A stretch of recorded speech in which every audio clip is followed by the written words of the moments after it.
तब मांझी जी के बातों में बिल्कुल सच्चाई है। आप 10 बजे के बाद 11 बजे रात में बड़े बड़े लोग जितने हैं, दल के हों, दल के विरोधी हो, पक्ष विपक्ष सब लोग ये दारू पी रहे हैं। बिहार के माननीय मुख्यमंत्री को विचार करना चाहिए, नहीं तो ये बिहार को उल्टी दिशा में ले जाने का एक कुत्सित प्रयास कर रहे हैं। और महिलाएं और जो छोटे छोटे बच्चे हैं वो शराब को लाने ले जाने में, डिलीवरी करवाने में उनकी उपयोगिता हो रही है। मांझी जी ने जो कहा है वो बिल्कुल सही कहा है। उस पर विचार और उस पर उत्तर नीतीश कुमार जी को देना चाहिए। नमस्कार, आप देख रहे हैं लाइव सिटीज और आपके साथ मैं हूं वसीम। बिहार में शराबबंदी है, मगर एनडीए के अलायंस पार्टनर ही कई सवाल खड़े कर रहे हैं। जी हम बात कर रहे हैं जीतन राम मांझी की। जीतन राम मांझी ने बीते दिनों बयान दिया शराबबंदी को लेकर के। उन्होंने कहा कि रात 10 बजे के बाद तमाम बड़े अधिकारी आईएएस आईपीएस शराब का सेवन करते हैं।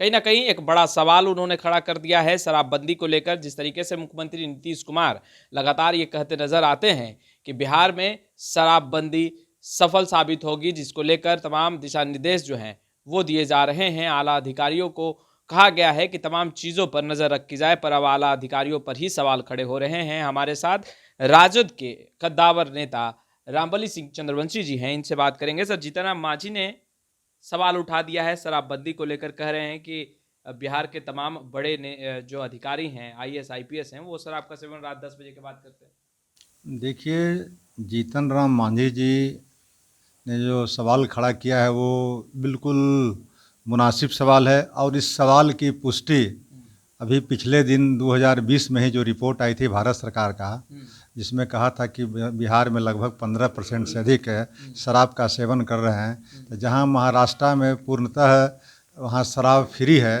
तब 15% सेवन कर रहे हैं, और बिहार में पूर्णतः शराब बंदी है तब ये शराब का सेवन 15% से अधिक हो रहा है। उसी बात को तो मांझी जी ने कहा है। तब मांझी जी के बातों में बिल्कुल सच्चाई है। आप 10 बजे के बाद 11 बजे रात में बड़े बड़े लोग जितने हैं, चाहे वो जिस कैटेगरी के लोग हों, दल के हों, दल के विरोधी हों, पक्ष विपक्ष सब लोग ये दारू पी रहे हैं और दारू बंद नहीं है। इसलिए नीतीश कुमार जी को इस पर तो हम लोग ने बार बार कहा था कि सर्वदलीय समीक्षा कीजिए, ये जिद का बात मत बनाइए इसको। ये बिहार में जो लोग सफ़र कर रहे हैं वह एक कमज़ोर तबके के लोग हैं, चाहे वह दलित हैं, चाहे अति पिछड़ा वर्ग के लोग हैं, चाहे पिछड़ा वर्ग के लोग हैं। आज जेलों के अंदर बंद कौन लोग हैं? शराबबंदी के नाम पर जो जेलों के अंदर बंद हैं वे सब के सब कमज़ोर वर्ग के लोग हैं और अति पिछड़ा और दलित संवर्ग के लोग हैं। तो ऐसे लोगों के पास पैसे नहीं है, वो थोड़ा बहुत शराब पी लेते हैं और पीने के बाद वो जेल चले जाते हैं। तो उनकी स्थिति कितनी ख़राब हो गई, उनकी पारिवारिक स्थिति कितनी ख़राब हुई है, इस पर नीतीश कुमार जी विचार नहीं करते हैं कि यह इतना बड़ा दंड नहीं जितना बड़ा वो परिवार उसका उजड़ जा रहा है। आज जेलों के अंदर बंद है कि उसको बेल कराने की उसकी फुर्सत नहीं है, पैसे नहीं हैं। इसलिए ये सब सारे चीज़ों पर उनको पुनर्विचार करने चाहिए, समीक्षा करनी चाहिए और ऐसा काम करें जिससे कोई सफल हो सके।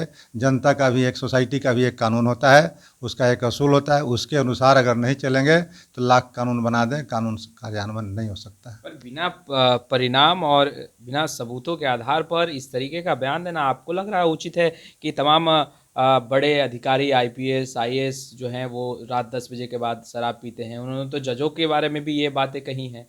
क्या आपको लगता है बिना प्रमाण के इस तरीके की बातें हुआ कहना हो? प्रमाण की बात तो मैंने कहा कि अभी भारत सरकार का जो रिपोर्ट है उससे बड़ा प्रमाण क्या हो जाएगा। मैं पुराना रिपोर्ट तो नहीं कर रहा हूँ। आप, ये शराबबंदी पिछले 6 साल से बंद है और 2020 की रिपोर्ट का मैं हवाला दे रहा हूँ कि 2020 में ये रिपोर्ट लाया कि यहाँ के बिहार के बच्चे और महिलाएं भी सेवन कर रहे हैं।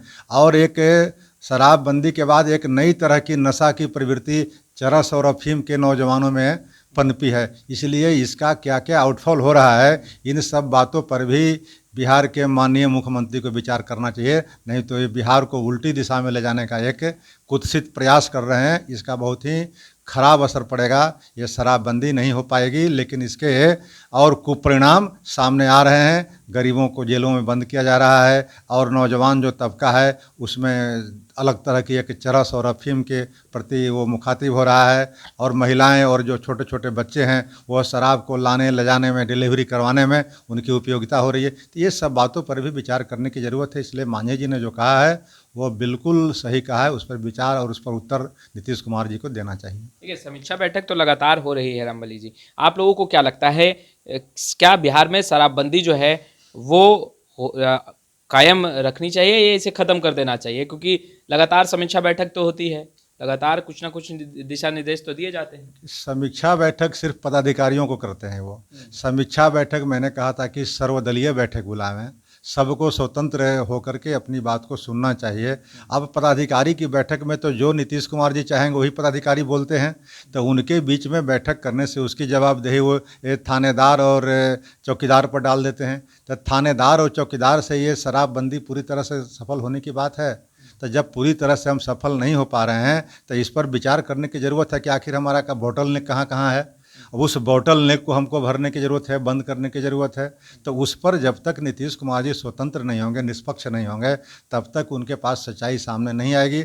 और सिर्फ जिद पर अड़े हुए हैं। यह जिद इनका जो है बिहार को नुकसान पहुंचा रहा है और विकास के मामले में और फिसड्डी होते जा रहे हैं। नीति आयोग की रिपोर्ट को भले ही ये कुछ पैरामीटर बदलने की बात कर दे, तो देश में सारे लोगों के स्टेट के लिए एक पैरामीटर है और बिहार के लिए अलग पैरामीटर होगा।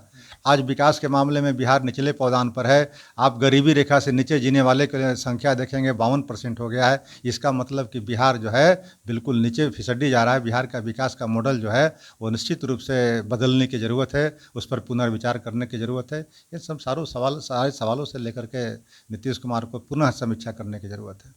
देखिए, पुनः समीक्षा करने की आवश्यकता है और ये समीक्षा सर्वदलीय करने की आवश्यकता है, ऐसा राजद के कद्दावर नेता रामबली सिंह चंद्रवंशी जी कह रहे हैं। खैर, लाइव सिटीज़ के साथ बने रहें। आपका बहुत बहुत शुक्रिया।